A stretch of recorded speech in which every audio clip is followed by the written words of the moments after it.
Hello दोस्तों, आप सभी का स्वागत है मेरा यूट्यूब चैनल सुबह स्टडी पे। तो चलिए शुरू करते हैं आज की क्लास। आज हम लोग पढ़ेंगे जो किरण बुक है जिसमें बिहार के सभी प्रीवियस ईयर एग्जाम का क्वेश्चन दिया गया है, तो उसका देखेंगे अगला पार्ट। तो चलिए शुरू करते हैं। इसमें पहला क्वेश्चन हो जाएगा, भारत एक है। भारत आपको बताना है कि कैसा राष्ट्र है।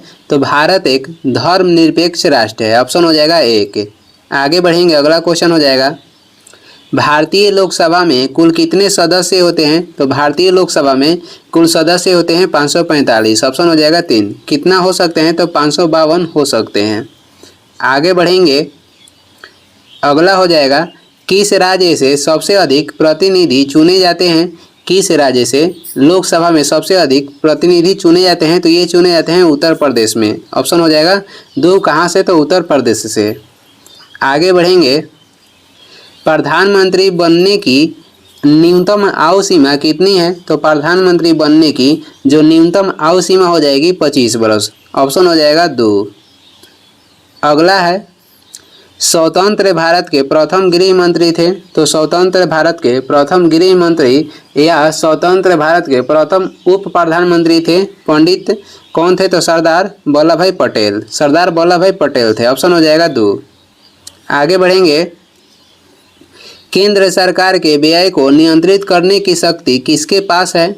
तो केंद्र सरकार के जो व्यय के नियंत्रित करने की शक्ति है ये नियंत्रक एवं महालेखा परीक्षक के पास है, ऑप्शन हो जाएगा 4। अगला क्वेश्चन हो जाएगा, संविधान की व्याख्या करने का अधिकार किसके पास है। संविधान की व्याख्या करने का अधिकार हो जाएगा न्यायपालिका यानी कि सर्वोच्च न्यायालय के पास, ऑप्शन हो जाएगा 2। आगे बढ़ते हैं, अगला क्वेश्चन हो जाएगा, सर्वोच्च न्यायालय में न्यायिक कामकाज के लिए किस भाषा का प्रयोग किया जाता है। तो सर्वोच्च न्यायालय में न्यायिक कामकाज के लिए किस भाषा का प्रयोग होता है। तो अंग्रेजी भाषा के, ऑप्शन हो जाएगा 2। आगे बढ़ेंगे, अगला क्वेश्चन हो जाएगा, भारत में न्यायपालिका है। तो भारत में जो न्यायपालिका है ये स्वतंत्र है, ऑप्शन हो जाएगा 1। अगला है, भारत में कुल कितने उच्च न्यायालय है। तो भारत में वर्तमान में 25 उच्च न्यायालय है और 25वां उच्च न्यायालय अमरावती में स्थित है। आगे बढ़ेंगे, भारत में प्रधानमंत्री अपना त्याग पत्र किसे सौंपता है। तो भारत में जो प्रधानमंत्री होते हैं ये अपना अगर त्याग पत्र सौंपना होता है तो ये सौंपेंगे राष्ट्रपति को, ऑप्शन हो जाएगा 1। अगला क्वेश्चन देखेंगे, राज्यपाल राज्य में किसका प्रतिनिधि होता है। तो राज्यपाल जो है राज्य में किसका प्रतिनिधि होता है। तो ये होते हैं राष्ट्रपति का, ऑप्शन हो जाएगा 2। आगे बढ़ेंगे, उपराज्यपाल की नियुक्ति कौन करता है। उपराज्यपाल की नियुक्ति ये करते हैं राष्ट्रपति। आगे देखेंगे, अगला क्वेश्चन हो जाएगा, राज्यों के मुख्यमंत्री हैं। तो राज्यों के मुख्यमंत्री क्या होते हैं। राज्य के मुख्यमंत्री की नियुक्ति होता है यानी कि क्या होते हैं, तो नियुक्त होते हैं, ऑप्शन हो जाएगा 1। आगे बढ़ेंगे, अगला क्वेश्चन हो जाएगा, मुख्यमंत्री की नियुक्ति किसके द्वारा की जाती है। तो मुख्यमंत्री की नियुक्ति की जाती है उस राज्य के राज्यपाल के द्वारा, ऑप्शन हो जाएगा 3। अगला है, भारत के प्रथम प्रधानमंत्री कौन थे। तो भारत के प्रथम प्रधानमंत्री पंडित जवाहरलाल नेहरू हो जाएंगे। अगला क्वेश्चन हो जाएगा, सूचना का अधिकार अधिनियम कब पारित हुआ था। सूचना के अधिकार अधिनियम 2005 में पारित हुआ था, ऑप्शन हो जाएगा 2। और पहले किस राज्य में लाया गया, राजस्थान में। आगे देखेंगे, इनमें से कौन भारत के संसद का अंग नहीं है। तो भारत के संसद के कहेगा तो 3 अंग होता है जिसमें होते हैं लोकसभा, राज्यसभा और राष्ट्रपति। लोकसभा हो जाएगा, राज्यसभा हो जाएगा, राष्ट्रपति हो जाएंगे। इसमें कौन नहीं है, तो उच्चतम न्यायालय नहीं है। संसद के 3 अंग होते हैं और संसद के कहेगा सदन कितना होता है। तो सदन होता है 2। इसमें होता है उच्च सदन हो जाएगा राज्यसभा और निम्न सदन होता है लोकसभा। आगे बढ़ेंगे, झारखंड राज्य किस वर्ष अस्तित्व में आया था। तो झारखंड राज्य बिहार से अलग होकर 15 नवंबर 2000 ईस्वी में अलग राज्य बना था, ऑप्शन हो जाएगा 1। आगे है, राज्यसभा में नामांकित सदस्यों की संख्या कितनी है। राज्यसभा में नामांकित सदस्यों की संख्या हो जाएगा 12 है। आगे बढ़ते हैं, राज्यसभा की सदस्यता कितने वर्ष की होती है? तो राज्यसभा की सदस्यता जो है कितने वर्ष की होती है? तो ये होता है 6 वर्ष की। ऑप्शन हो जाएगा 3। आगे देखेंगे, आर्थिक मामलों की मंत्रिमंडलीय समिति की अध्यक्षता कौन करता है? आर्थिक मामलों की मंत्रिमंडलीय समिति के कह रहा है कि अध्यक्षता कौन करता है? तो इसमें से कह रहा है कौन करता है? तो ये करते हैं प्रधानमंत्री। ऑप्शन हो जाएगा 3। कौन करते हैं? तो प्रधानमंत्री करते हैं। आगे बढ़ेंगे, भारतीय संविधान का कौन सा अनुच्छेद छुआछूत उन्मूलन से संबंधित है? छुआछूत उन्मूलन से संबंधित अनुच्छेद हो जाएगा अनुच्छेद 17। ऑप्शन हो जाएगा 3। आगे बढ़ेंगे, अगला क्वेश्चन हो जाएगा, कह रहा है कि राज्यसभा के संदर्भ में निम्नलिखित में से कौन सा कथन सही है, उसे चूज करना है। तो राज्यसभा के संदर्भ में सही कथन चूज करना है, तो इसमें हो जाएगा ऑप्शन 3। राज्य सूची के किसी विषय पर संसद कानून बना सकती है अगर राज्यसभा 2/3 बहुमत से पारित करे कि राज्य सूची का संदर्भगत विषय राष्ट्रीय महत्व का हो तब। ऑप्शन हो जाएगा इसमें से 3। आगे बढ़ेंगे, अगला क्वेश्चन हो जाएगा, भारत में स्वतंत्रता के बाद प्रथम आम चुनाव कब संपन्न कराए गए? तो भारत में स्वतंत्रता के बाद प्रथम जो आम चुनाव हुआ था 1951-52 में हुआ था। ऑप्शन हो जाएगा 3। अगला क्वेश्चन हो जाएगा, लोकसभा या विधानसभा के निर्वाचन में एक उम्मीदवार अपनी जमानत की राशि खो देगा अगर उसे कुल वैध मतों का वोट प्राप्त न हो तो कितना कम प्राप्त होगा? तो 1/6 से कम वोट प्राप्त होगा तो वो अपना क्या उम्मीदवार जमानत राशि खो देगा। ऑप्शन हो जाएगा 3। आगे बढ़ेंगे, अगला क्वेश्चन हो जाएगा, एक दल लोकसभा में विपक्षी दल होने का दावा करता है, इसके पास न्यूनतम कितने सांसद लोकसभा में होना चाहिए? तो न्यूनतम होना चाहिए 55। आगे बढ़ेंगे, आगे हो जाएगा, ग्राम पंचायत का कोई सदस्य हस्तलिखित आवेदन मुखिया को समर्पित कर त्याग पत्र दे सकता है। आवेदन समर्पित करने के कितने दिनों बाद त्याग पत्र प्रभावी माना जाएगा? क्वेश्चन फिर एक बार पढ़ते हैं। कह रहा है कि ग्राम पंचायत का कोई सदस्य हस्तलिखित आवेदन मुखिया को समर्पित कर त्याग पत्र दे सकता है। आवेदन समर्पित करने के कितने दिनों बाद जो त्याग पत्र है प्रभावी माना जाएगा? कितने दिनों बाद? तो ये माना जाएगा 7 दिन के बाद। ऑप्शन हो जाएगा 1। आगे बढ़ेंगे, अगला है, सामुदायिक विकास कार्यक्रम का सार था। सामुदायिक विकास कार्यक्रम के सार क्या था? तो लोक भागीदारी। ऑप्शन हो जाएगा 3। अगला है, नीचे दी गई कमेटियों में किसका संबंध पंचायती राज से है? तो नीचे दी गई कमेटी में कह रहा है कि किसके संबंध पंचायती राज से है। ये हो जाएंगे बलवंत राय मेहता कमेटी। ऑप्शन हो जाएगा 1। गठन हुआ था 1957 में और बलवंत राय मेहता कमेटी जो था ये पंचायती राज के त्रिस्तरीय सुझाव दिया था। आगे बढ़ते हैं, अगला क्वेश्चन हो जाएगा, ग्राम पंचायत के चुने हुए सदस्य उप मुखिया का चुनाव करते हैं। उप मुखिया के निर्वाचन के संदर्भ में निम्नलिखित में से कौन सा वक्तव्य सही नहीं है? तो इसमें से कौन सा सही नहीं है? तो सही नहीं है ऑप्शन 4। उप मुखिया के निर्वाचन में मुखिया मतदाता नहीं होगा, यही क्या है? तो ये सही नहीं है क्योंकि उप मुखिया के चुनाव में मुखिया मतदाता होगा। दूसरा में है सही कथन में, निर्वाचन में मतों की बराबरी की स्थिति में विजेता का निर्णय लॉटरी के द्वारा होगा। और तीसरा सही कथन में है कि राज्य निर्वाचन आयोग के पर्यवेक्षण एवं नियंत्रण में ग्राम पंचायत अपनी पहली बैठक में उप मुखिया का चुनाव करेगा। ये तीनों जो कथन था 1, 2, 3 सही था। बाकी क्वेश्चन में कह रहा है कि इसमें से कौन सही नहीं है? तो ऑप्शन 4 जो है सही नहीं है। आगे बढ़ेंगे, अगला क्वेश्चन हो जाएगा, अगला क्वेश्चन देखेंगे, अपील की सुनवाई में ग्राम कचहरी में न्यूनतम पंचों की गणपूर्ति नियमित क्या होना चाहिए? कह रहा है कि अपील की सुनवाई में जो ग्राम कचहरी होता है इसमें न्यूनतम पंचों की गणपूर्ति नियमितः क्या होनी चाहिए, नहीं कितनी होनी चाहिए? तो इसमें होना चाहिए 7। कम से कम कितना होना चाहिए? 7। आगे बढ़ेंगे, आगे हो जाएगा, ग्राम सभा एक या अधिक संख्या में निगरानी समिति का गठन कर सकती है। इस समिति का गठन किनसे किया जा सकता है? कह रहा है कि ग्राम सभा एक या अधिक संख्या में निगरानी समिति का गठन कर सकती है। इस समिति का गठन किनसे किया जा सकता है? तो इन समिति गठन ऐसे व्यक्तियों से जो ग्राम पंचायत के सदस्य न हो। ऑप्शन हो जाएगा 4। आगे बढ़ेंगे। भारतीय संविधान का अनुच्छेद 51 के नागरिकों के मौलिक कर्तव्य से संबंधित है। किस संविधान संशोधन से इसे लाया गया? तो इसे लाया गया था 42वां संविधान संशोधन के तहत। ऑप्शन हो जाएगा 2। अगला क्वेश्चन हो जाएगा 74वें संविधान संशोधन का संबंध निम्नलिखित में से किस संस्था से है? 74वें संविधान संशोधन के संबंध हो जाएगा नगर पालिकाएं से। ऑप्शन हो जाएगा 2। और 73वें जो संविधान संशोधन है इसका संबंध हो जाएगा पंचायती राज से। आगे बढ़ेंगे। अगला क्वेश्चन हो जाएगा हाल में आंध्र प्रदेश से अलग कर एक नए राज्य तेलंगाना का गठन हुआ है। इससे भारतीय संविधान की किस सूची में परिवर्तन होता है? तो इससे भारतीय संविधान के अनुसूची 1 में परिवर्तन होता है। ऑप्शन हो जाएगा 1।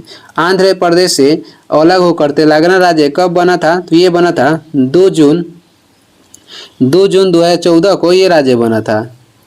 आगे बढ़ेंगे।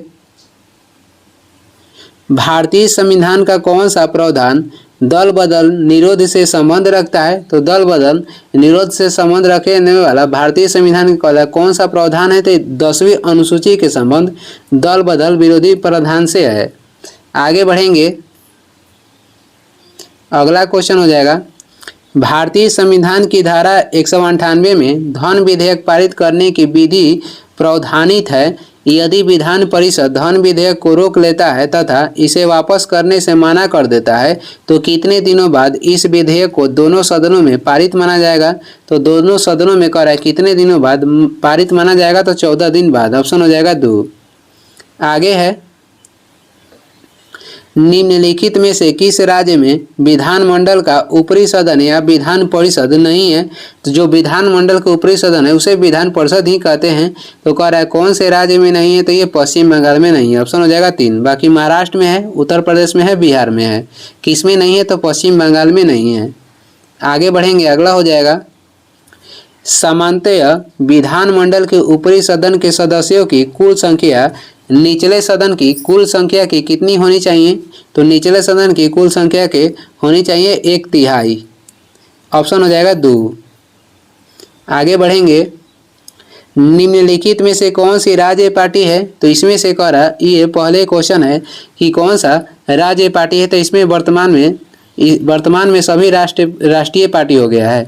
इसमें राज्य पार्टी कोई नहीं है। भारतीय राष्ट्रीय कांग्रेस, भारतीय जनता पार्टी और कम्युनिस्ट पार्टी ऑफ इंडिया और बहुजन समाज पार्टी, ये चारों जो पार्टी है वर्तमान में, ये पहले के क्वेश्चन वर्तमान में क्या है? तो सभी राष्ट्रीय पार्टी है। आगे बढ़ेंगे। प्रथम लोकसभा का स्पीकर कौन थे? तो प्रथम लोकसभा का स्पीकर हो जाएंगे जीबी मौलंकर। ऑप्शन हो जाएगा 1। अगला है किस वर्ष सिक्किम भारतीय संघ का 22वां राज्य बना? तो ये 36वां संविधान संशोधन के तहत बना था 1975 में। आगे है राज्यसभा के संदर्भ में निम्नलिखित में से कौन सा कथन सही नहीं है? राज्यसभा के संदर्भ में निम्नलिखित में से कौन सा कथन सही नहीं है? तो देखते हैं। राज्यसभा एक अस्थायी संस्था है, ये तो सही है।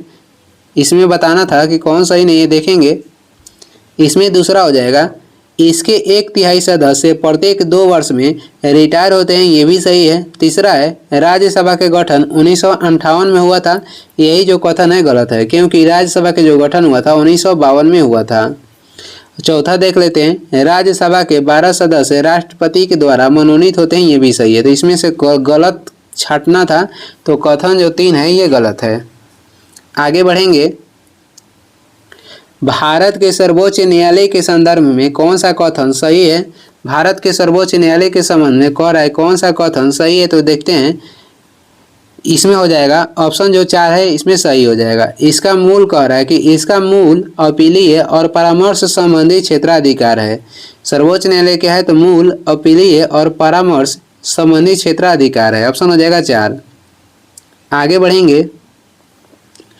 अगला हो जाएगा उच्च श्रृंखल कानून कोई कानून नहीं है। भारत के सर्वोच्च न्यायालय ने किस मामले में इस सिद्धांत को संपुष्ट किया? तो भारत के किस मामले में कह रहा है कि सर्वोच्च न्यायालय ने इस सिद्धांत को संपुष्ट किया? तो ये हो जाएगा मेनका गांधी केस। ऑप्शन हो जाएगा 2 मेनका गांधी केस। आगे बढ़ेंगे, बोहरा कमेटी रिपोर्ट जो राजनीति के अपराधीकरण की थी, बोहरा कमेटी के द्वारा दी गई थी। इसके अध्यक्ष श्री एन एन बोहरा अभी राज्यपाल हैं। ये पहले क्वेश्चन है कि जो बोहरा कमेटी रिपोर्ट जो राजनीति के अपराधीकरण की थी और बोहरा कमेटी के द्वारा दी गई थी, इसके अध्यक्ष श्री एन बोहरा अभी राज्यपाल हैं। तो ये पहले के था, तो किस राज्य के राज्यपाल बने थे? तो ये बने थे जम्मू कश्मीर के। ये पहले क्वेश्चन है। आगे देखेंगे, शराबबंदी संविधान के किस धारा में निर्देशित है? जो शराबबंदी है तो कह रहा है कि संविधान के किस धारा में इसका निर्देश दिया गया, यानी किस में उल्लेखित है? तो ये धारा हो जाएगा 47। ऑप्शन हो जाएगा 1। अगला है, भारतीय संविधान का कौन सा अनुच्छेद राज्यों में संवैधानिक तंत्र के असफल होने की स्थिति में राष्ट्रपति शासन का प्रावधान करता है? तो राष्ट्रपति शासन किसी राज्य में लगा सकते हैं अनुच्छेद 356 के तहत। ऑप्शन हो जाएगा 1। आगे बढ़ेंगे, अगला क्वेश्चन हो जाएगा 182 नंबर है, निम्नलिखित में से किस वाद में भारतीय संविधान के मूलभूत ढांचे की अवधारणा प्रतिपादित की गई थी?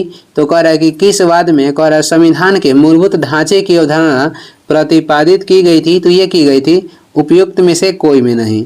ऑप्शन हो जाएगा 4। आगे बढ़ेंगे, संविधान सभा के संवैधानिक सलाहकार थे। तो संविधान सभा के संवैधानिक सलाहकार कौन थे? तो ये थे बेनेगल नरसिंह राव, यानी कि BN राव। इनका पूरा नाम हो जाएगा बेनेगल नरसिंह राव। ऑप्शन हो जाएगा 4। अगला क्वेश्चन देखेंगे,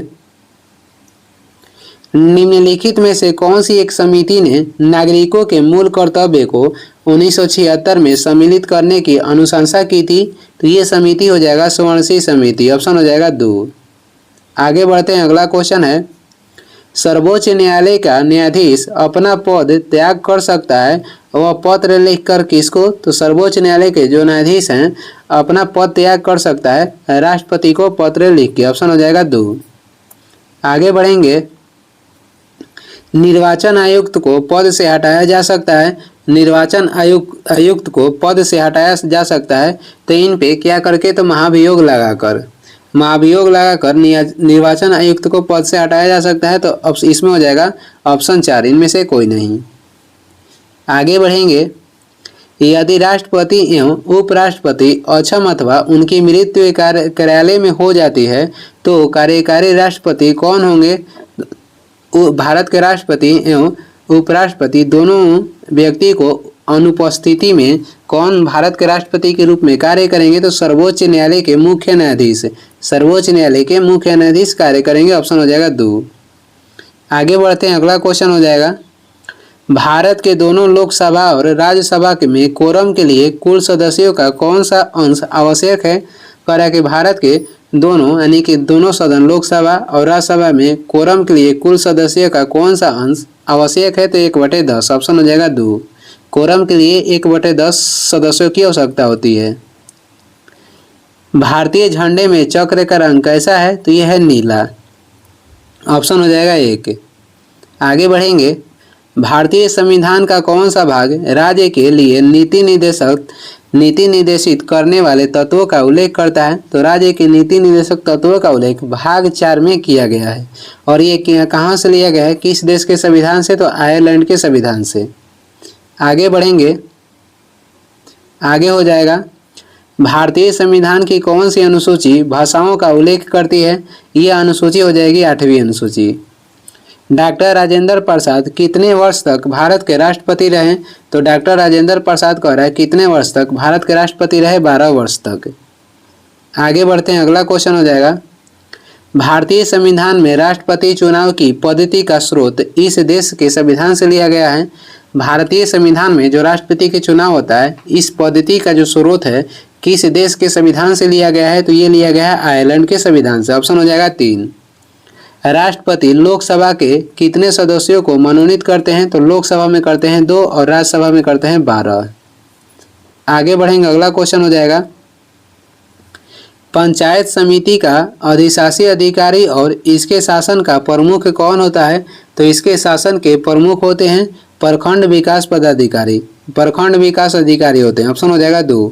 पंचायत समिति का अधिशासी अधिकारी और इसके शासन का प्रमुख कौन होता है? तो प्रखंड विकास अधिकारी।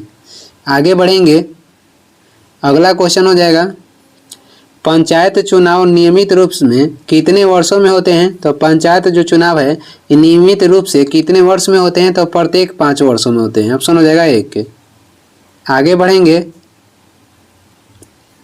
पंचायती राज संस्थानों में महिलाओं की भारत सरकार द्वारा अनुमोदित आरक्षण कितना है? तो पंचायती राज में भारत सरकार के द्वारा महिलाओं को कितना आरक्षण दिया गया है? तो ये दिया गया है 50%। ऑप्शन हो जाएगा 4। भारत में पंचायती राज प्रणाली में कौन कौन से स्तर हैं? तो भारत में पंचायती राज प्रणाली में स्तर हो जाएगा ग्राम पंचायत और पंचायत यानी कि प्रखंड समिति या पंचायत समिति, और तीसरा हो जाएगा जिला परिषद। ऑप्शन हो जाएगा 1, ग्राम पंचायत, पंचायत समिति और जिला परिषद। आगे बढ़ेंगे, अगला हो जाएगा, भारत में पंचायती राज प्रणाली लाने का मुख्य उद्देश्य क्या था? तो भारत में पंचायती राज प्रणाली जो है लाने के मुख्य उद्देश्य हो जाएगा आम जनता को राजनीतिक अधिकार देने के लिए। ऑप्शन हो जाएगा 1। अगला क्वेश्चन है, भारतीय संविधान का कौन सा अनुच्छेद धार्मिक मामलों को प्रतिबंधित करने के लिए स्वतंत्रता से संबंधित है? भारतीय संविधान में कह रहा है कौन सा अनुच्छेद धार्मिक मामलों को प्रतिबंधित करने के लिए स्वतंत्रता से संबंधित है? अनुच्छेद हो जाएगा 26। ऑप्शन हो जाएगा 4। आगे बढ़ेंगे, अगला है, भारत में मान्यता प्राप्त राष्ट्रीय पार्टी कौन सी नहीं है? तो इस वर्तमान में ये सभी राष्ट्रीय पार्टी हो गई है, इसमें से सभी वर्तमान में राष्ट्रीय पार्टी है। ये पहले का क्वेश्चन है 2018 से पहले का। आगे देखेंगे, अगला क्वेश्चन हो जाएगा, शिक्षा का अधिकार अधिनियम 2009 में लागू हुआ। करेक्ट, शिक्षा का अधिकार अधिनियम 2009 ये लागू कब हुआ था? तो लाया गया था 2009 में और ये लागू हुआ अप्रैल 2010 में। ऑप्शन हो जाएगा 2। लागू कब हुआ था? तो अप्रैल 2010 में लागू हुआ था। आगे बढ़ेंगे, अगला क्वेश्चन हो जाएगा, बलवंत राय मेहता समिति कब नियुक्त हुई? तो बलवंत राय मेहता जो समिति थी ये नियुक्त कब हुई थी? जनवरी 1957 में। ऑप्शन हो जाएगा 2, जनवरी 1957 में। अगला क्वेश्चन हो जाएगा, मिजोरम राज्य के रूप में कब अस्तित्व में आया? मिजोरम जो है राज्य के रूप में अस्तित्व में आया था 1987 में, 30 मई 1987 में। अगला क्वेश्चन है, कानून द्वारा स्थापित प्रक्रिया संविधान में कहाँ से लिया गया है? तो कानून द्वारा स्थापित प्रक्रिया भारतीय संविधान में लिया गया है जापानी संविधान से। ऑप्शन हो जाएगा 4। अगला देखेंगे, लोकपाल की स्थापना पहली बार कब की गई थी? लोकपाल की स्थापना कह रहा है कि पहली बार कब की गई थी? तो ये की गई थी 1809 में। ऑप्शन हो जाएगा 1। आगे बढ़ेंगे, पंचायती राज पर अशोक मेहता समिति की स्थापना कब की गई थी? अशोक मेहता समिति गठन हुआ था 1977 में। ऑप्शन हो जाएगा 2। आगे है, राज्यसभा में कितने सदस्य राष्ट्रपति के द्वारा निर्वाचित किए जाते हैं? तो राज्यसभा में 12 सदस्य। आगे बढ़ेंगे, अगला हो जाएगा, अगला क्वेश्चन है, जिला न्यायाधीश की नियुक्ति की जाती है। तो जिला न्यायाधीश की नियुक्ति किसके द्वारा की जाती है? ये की जाती है राज्यपाल के द्वारा। ऑप्शन हो जाएगा 4। आगे बढ़ेंगे, अगला क्वेश्चन हो जाएगा, भारत के राष्ट्रपति को निम्नलिखित कारणों से महाभियोग लगाकर उसे पद से हटाया जा सकता है।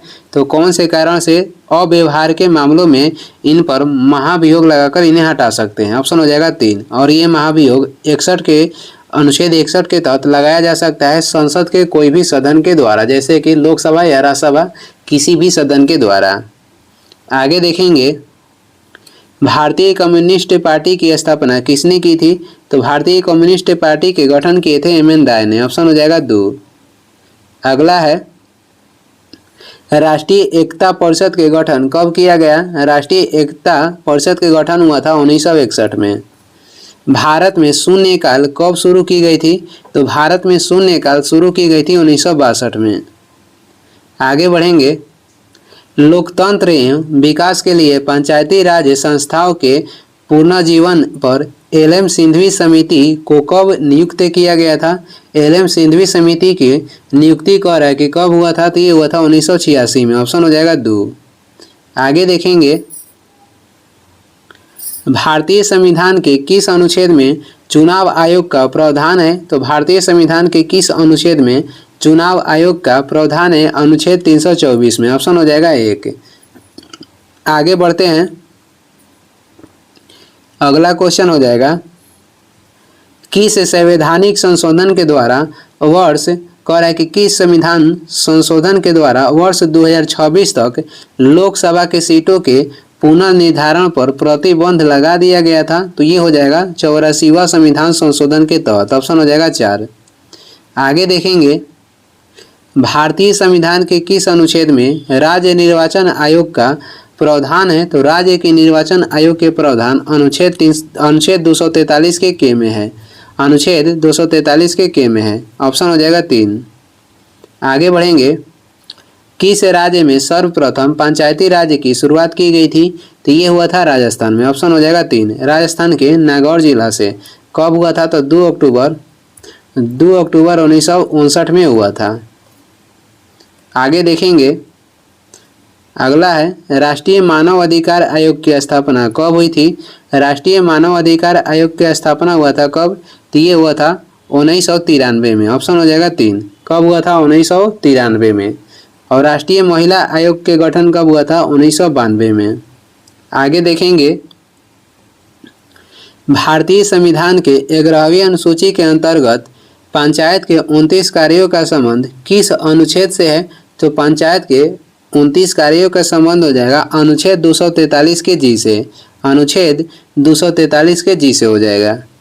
आगे बढ़ेंगे। अगला है, धन विधेयक की परिभाषा का प्रावधान संविधान के किस अनुच्छेद में किया गया है? तो धन विधेयक की परिभाषा का जो प्रावधान है संविधान के कह रहा है कि किस अनुच्छेद में किया गया है? तो अनुच्छेद हो जाएगा 110। ऑप्शन हो जाएगा 2। अगला देखेंगे। अगला हो जाएगा, स्वतंत्रता के बाद भारत में प्रथम औद्योगिक नीति कब घोषित की गई थी? तो स्वतंत्रता के बाद भारत में प्रथम औद्योगिक नीति कब घोषित हुआ था? स्वतंत्रता के बाद भारत में प्रथम औद्योगिक नीति की घोषणा हुआ था 1948 में। आगे देखेंगे। आगे हो जाएगा, भारत के महान्यवादी की नियुक्ति कौन करता है? तो भारत के महान्यवादी की नियुक्ति अनुच्छेद 76 के तहत करते हैं राष्ट्रपति। ऑप्शन हो जाएगा 2। आगे देखेंगे। भारत का राष्ट्रपति अपना त्याग पत्र किसे सौंपता है? तो भारत के राष्ट्रपति अपना त्याग पत्र उपराष्ट्रपति को सौंपते हैं। ऑप्शन हो जाएगा 3। आगे हो जाएगा, राज्य मंत्री परिषद किसके प्रति उत्तरदायी होता है? राज्य मंत्री परिषद किसके प्रति उत्तरदायी होता है? तो ये विधानसभा के प्रति उत्तरदायी होता है। ऑप्शन हो जाएगा 3। अगला हो जाएगा, भारत के महान्यवादी को कौन हटा सकता है? तो भारत के महान्यवादी को हटा सकते हैं राष्ट्रपति। आगे देखेंगे। झारखंड देश का कौन सा राज्य है? तो झारखंड देश के 28वां राज्य है। ऑप्शन हो जाएगा 3। इसका गठन हुआ था कब? तो 15 नवंबर 2000 ईस्वी में। आगे बढ़ेंगे। राज्यसभा और लोकसभा की संयुक्त बैठक कौन बुलाता है? राज्यसभा और लोकसभा की जो संयुक्त बैठक है अनुच्छेद 108 के तहत बुलाते हैं राष्ट्रपति। और इसके अध्यक्षता कौन करते हैं? तो लोकसभा के अध्यक्ष इसका अध्यक्षता करते हैं, बुलाते हैं राष्ट्रपति, अनुच्छेद 108 के तहत। और ये कहाँ से लिया गया है? तो ये लिया गया है ऑस्ट्रेलिया के संविधान से।